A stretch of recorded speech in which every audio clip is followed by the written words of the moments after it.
சர்க்குருவே சரணம், சர்க்குருவே சரணம், சர்க்குருவே சரணம். பழனி கணக்கம்பட்டியாரே சரணம். எல்லாரும் நல்லா இருக்கணும். இந்த என்னோட சப்ஸ்கிரைபர்ஸ் வீடியோ பார்க்குறவங்க எல்லாரும் நல்லா இருக்கணும். எந்த விதமான நோய் நொடி பிரச்சனைகள் இல்லாமல் எல்லோருக்கும் நல்லா இருக்கணும், ஆரோக்கியமாக இருக்கணும், பிஸ்னஸ் நல்லா இருக்கணும். ஓகேங்களா? இந்த வீடியோ வந்து பார்த்தீங்கன்னா மகன் பிள்ளைகளோடு சேர்த்து வச்ச பெருமை கணக்கம்பட்டியார். ஒரு வாரத்துக்கு முன்னாடி ஒருத்தர் எனக்கு ஃபோன் பண்ணியிருந்தார். அவர் சொல்லும்போது பார்த்தீங்கன்னா ஒரு அழுக மனசில் சொல்கிறாரு, அண்ணே உங்களை வச்சு தான் இன்றைக்கி என் பிள்ளைங்க வந்து என்னை சேர்த்துக்கிட்டாங்க, இப்போ என் பிள்ளைங்க கூட இருக்கேன்னாரு. ரொம்ப ரொம்ப சந்தோஷம். அது இது என்னால் சொல்லவே முடியல. ஒரு பக்கம் ஆனந்த கண்ணீர் வருது, அதே டயத்தில் முதியோர்களை இந்த இப்போ உள்ள பசங்க யாரும் தவிக்க விடாதீங்க, தயவு செஞ்சு. அதுக்கு உதாரணம் இந்த வீடியோ கண்டிப்பாக ஸ்கிப் பண்ணாமல் பாருங்கள். ஒரு 5 நிமிஷம் தான். கணக்கம்பட்டி கோயிலுக்கு ஜீவ சமாதிக்கு நான் போயிருந்தேன் ஒரு 2-3 மாதத்துக்கு முன்னாடி. அப்போ தரிசனம் முடிச்சுட்டு நான் உள்ள அன்னதானம் கொடுப்பாங்க, சாப்பிட்டு வெளியில் வர்றேன்.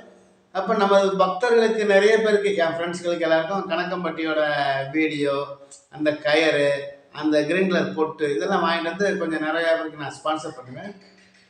அப்போ வாங்கிட்டு இருக்கும்போது ஒரு வயசான பெரியவர் வர்றாரு. அவருக்கு வயசு எப்படி பார்த்தீங்கன்னா ஒரு 65-70 இருக்கும், எங்கள் அப்பா வயசு. வர்றாரு, சமயம் நான் பழனி மலையிலேருந்து வர்றேன், வந்து பிள்ளைகள்லாம் வரட்டி விட்டாங்க, அதனால் பழனி மலைக்கு வந்து கிட்டத்தட்ட 1 வாரம் ஆச்சு, அங்கே தான் சாப்பிட்றேன், அங்கே தான் இருக்கிறேன். பையங்க பார்த்தீங்கன்னா ஒருத்தர் வந்து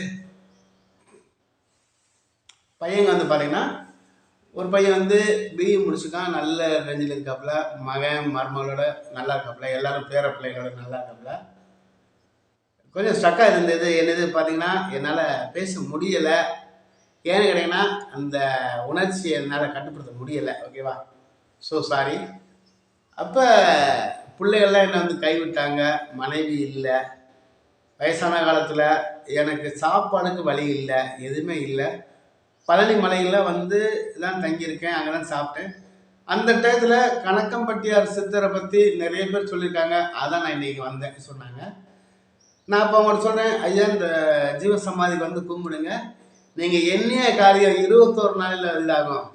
ஐயனோட ஃபோட்டோ இருக்குது, வாங்கிட்டு போங்க இல்லை ஃபோட்டோ எடுத்துட்டு போங்க. என்ன அவர் சொல்கிறாரு, என்கிட்ட ஃபோட்டோலாம் எடுக்க தெரியாது, என்கிட்ட ஃபோனே கிடையாது, ஐயனோட படமாக ஒன்று வாங்கிட்டு போங்க என்ன. அப்போ சொல்லும்போது அவர் சொல்கிறாரு, படம் வாங்குற அளவுக்கு என்கிட்ட காசு இல்லை, பணம் இல்லை. பழனிலேருந்து நடந்தே வந்திருக்காரு, இங்கே ஐயனோட பீடத்தில் தரிசனம் நல்லா முடிச்சுக்காரு, படம் வாங்குறதுக்கு என்கிட்ட காசு இல்லைன்னாரு. என்னை அறியாமல் கையில் இந்த காசு கொஞ்சம் சம் அமௌண்ட் எடுத்து கொடுத்துட்டு நானும் ஒரு படம் ஒன்று வாங்கி கொடுத்தேன். படம் ஒன்று வாங்கி கொடுத்துட்டு, இவரை நீங்கள் நினச்சிக்கோங்க, இவரை விடாதீங்க, பிடிச்சிக்கோங்க, கண்டிப்பாக ஐயன் வந்து உங்கள் மகனை உங்கள் கூட சேர்த்து வைப்பார் சொல்லிட்டு சம் அமௌண்ட்டு கொஞ்சம் கூட நான் காசு கொடுத்து போயிட்டேன். நான் ரொம்ப பெரிய அமௌண்ட்லாம் கொடுக்கல, ஓகேவா? என்னால் முடிஞ்சதே ஒரு 100 ரூபா ஏதோ சம்திங் கொடுத்துட்டு போயிட்டேன். அந்த படம் வாங்கி கொடுத்தேன், ஓகேவா? சின்ன ஒரு 30 ரூபாய்க்கு ஒரு சின்ன படம் இருந்தது. இதை மட்டும் நீங்கள் ஐயாவை கும்பிடுங்க, ஐயன்ட்ட கொடுக்குற விபூதியை டெய்லி போடுங்க, சர்க்குருவே சரணம், சர்க்குருவே சரணம் சொல்லிகிட்டே இருங்க, உங்கள் பையன் உங்களை கண்டிப்பாக கூப்பிடுவாப்பன்னு சொன்னேன். ஒரு 4 நாளைக்கு முன்னாடி ஃபோன் பண்ணியிருந்தாரு. அப்போ என் விசிட்டிங் கார்டை கொடுத்துட்டு வந்திருக்கும்போது, உங்களுக்கு தெரியும் என்னுடைய ஆஃபீஸ்லேருந்து தான் நிறைய ஃபோன் கால்ஸ் நிறையா வரும், அந்த மாதிரி ஜாப் தான் இது கேட்குறாங்களா பார்த்தா அவர் சொல்கிறாரு, அண்ணே உங்களை நான் எனக்கு படம் வாங்கி கொடுத்தீங்க பழனி கணக்கம்பட்டியிலேருந்து, நான் நிறைய பேர் படம் வாங்கி கொடுத்தீங்க, நீங்கள் யாருன்னு எக்ஸ்பிளைன் பண்ணும்போது அவர் சொல்கிறாரு, இந்த மாதிரி பழனி மலையிலேருந்து நான் வந்து 1 வாரமாக நாங்கள் தங்கியிருந்து வந்துட்டு எனக்கு சாப்பிட கூட காசு இல்லைன்னு சொல்லி நீங்கள் தான் எனக்கு காசும் கொடுத்தீங்க, படமும் வாங்கி கொடுத்தீங்கன்னு சொன்னீங்க. ஸோ அந்த ஐயா தான் நான். இப்போ ஃபஸ்ட்டு உங்களுக்கு ரொம்ப தேங்க்ஸ் சொல்லிடுறேன், நன்றி சொல்லிடுறேன்னாரு.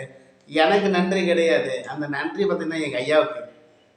எங்கள் ஐயாவை டேரெக்டாக போய் மகனை வந்து 2 குட்டு கூட்டி சேர்த்து வச்சுருக்காரு. தயவு செஞ்சு சொல்கிறேன், முதியோர்களை தயவு செஞ்சு தவிக்க விடாதீர்கள். ஒரு தாய் 10 பிள்ளைகளை பெற்று வளர்த்துருவாப்புல, 4 பிள்ளைகள் இருக்கும், 5 பிள்ளைகள் இருக்கும். அந்த 5 பிள்ளைகளுக்கும் ஒருத்தன் பிஇ படிச்சிருப்பான், டிப்ளமோ படிச்சிருப்பான், ஐடிஐ படிச்சிருப்பான், ஒவ்வொரு கோர்ஸ் எல்லாம் படிக்க வச்சிருப்பான்.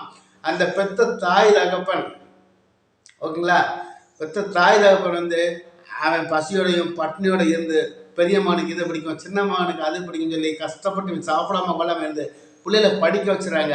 படிக்க வச்சதுக்கு அப்புறம் இந்த தயவு செஞ்சு இந்த பிள்ளைகள் பெற்ற தாய் தகப்பனை தவிர்க்க விடாதீர்கள்.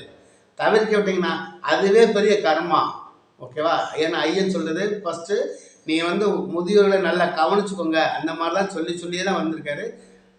நம்ம கணக்கம்பட்டியாரோட பிள்ளைகள் எல்லாரும் வந்து பெற்ற தாய் தகப்பனை நன்றாக கவனிக்கணும். நீங்கள் உங்கள் பேரண்ட்ஸை நீங்கள் நல்லா கவனித்தாலே உங்களோட ஃப்யூச்சர் எல்லாமே நல்லா இருக்குங்க. உங்கள் பேரண்ட்ஸை, அம்மா அப்பாவை, கூட அண்ணன் தம்பி சகோதரன் சகோதரிகளை எல்லாரையுமே நல்லா கவனிச்சுக்கிட்டீங்கனாலே உங்கள் ஃபேமிலி நல்லா இருக்கும். இது ஐயா சொன்னது தான். அதே டயத்தில் அனுபவ ரீதியாக நாங்கள் புரிஞ்சுக்கிறோம். இன்னைக்கு அந்த ஐயா பிள்ளைகளோடு இருக்க பார்க்கும்போது ஒரு ஆனந்த கண்ணீர். ஏதோ எனக்கு வந்து கிட்டத்தட்ட ஒரு 1 லட்ச ரூபா கொடுத்த மாதிரி எனக்கு அவ்வளோ ஹாப்பி, பயங்கர சந்தோஷம். இதை விட சந்தோஷம் என்னங்க? கண்டிப்பாக கணக்கம்பட்டி போயிட்டு வாங்க, தீராத பிரச்சனைகள் எல்லாமே தீரும். உங்களுக்கு பிஸ்னஸ் டவுனா அங்கே போயிட்டு வாங்க, உடம்பு முடியல அங்கே போயிட்டு வாங்க, பிள்ளைகள் கல்யாணம் ஆகலையா போய் ஜாதகத்தை அங்கே வச்சுட்டு வந்து எடுத்து பாருங்கள், பிள்ளைகள் நல்ல இருக்கிற வரன் அமையும். முடிந்தளவுக்கு கணக்கம்பட்டி இந்த வீடியோவை தமிழ் நண்பர்கள் எல்லாருக்கும் ஷேர் பண்ணி விடுங்க. நான் வருகிறேன்.